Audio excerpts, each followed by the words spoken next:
कुरुंदवाडच्या 49 कोटीच्या नव्या पाणीपुरवठा योजनेस प्रशासकीय मंजुरी.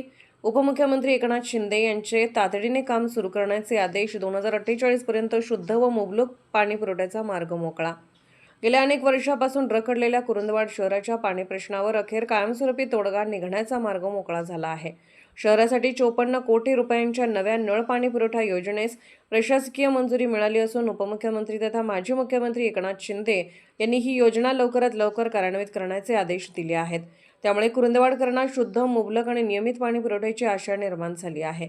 शहरातील रखडलेल्या पाणीपुरवठा योजनेमुळे मागील अनेक वर्षांपासून नागरिकांना मोठ्या अडचणीचा सामना करावा लागत होता. या प्रश्नावरून शहरात अनेकदा गढूळ वातावरण निर्माण झाले होते. मात्र नगरपालिका सत्तेत आल्यानंतर गोरक्षक रामचंद्र डांगे आणि नगराध्यक्षा मनीषा डांगे यांनी पाणी प्रश्नाला सर्वोच्च प्राधान्य देत सातत्याने पाठपुरावा केला. त्यातून शहराला अखेर नव्या योजनेची प्रशासकीय मंजुरी मिळाल्याने नागरिकात समाधानाचे वातावरण आहे.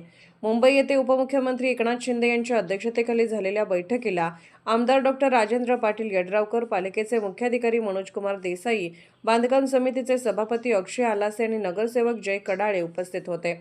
तसेच पालकमंत्री प्रकाश आंबेडकर आणि जिल्हाधिकारी डॉक्टर विजय राठोड हे ऑनलाईन माध्यमातून बैठकीत सहभागी झाले. यापूर्वी मंजूर झालेल्या पाणीपुरवठा योजनेचे काम संबंधित ठेकेदाराने केवळ 15% पूर्ण केले होते. त्यामुळे ही योजना तब्बल 12 वर्षांपासून रखडली होती. विधानसभा आणि नगरपालिका निवडणुकीदरम्यान आमदार डॉक्टर राजेंद्र पाटील यड्रावकर यांनी शहराला नवीन पाणीपुरवठा योजना मंजूर करून देण्याचे आश्वासन दिले होते. अखेर ते आश्वासन प्रत्यक्षात उतरले आहे. नवीन पाणीपुरवठा योजना 2048 सालापर्यंतची अपेक्षित लोकसंख्या लक्षात घेऊन तयार करण्यात आली आहे. त्यामुळे पुढील 25 ते 30 वर्ष कुरुंदवाड शहराला शुद्ध, सुरक्षित आणि नियमित पाणीपुरवठा होणार असून शहराच्या विकासालाही मोठी चालना मिळणार आहे. अशाच अपडेट्ससाठी SP न्यूज चॅनलला लाईक करा, शेअर करा आणि सबस्क्राईब करा.